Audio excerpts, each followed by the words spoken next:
Over the next few weeks, we're going to be covering a chunk of Jesus' teachings, and it may sound very familiar to you. I'm going to be reading from the book of Luke from a section we sometimes call the Sermon on the Plain. It's because Jesus is teaching the sermon on a level place, a plain. But it's going to sound very familiar to something called the Sermon on the Mount from Matthew's chapters 5 and 6.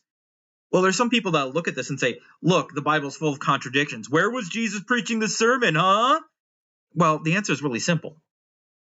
Yes, he preached it on some mountains and he preached it in a level place because there wasn't streaming back then. You couldn't dial up and say, well, what is Jesus preaching in today's episode? It didn't work that way. So Jesus would often repeat sermons because there would be new people around him all the time. He wanted people to be able to hear what this was. So yeah, this may sound familiar, and that's okay. We're going to dig into it, into Jesus' Sermon on the Plain.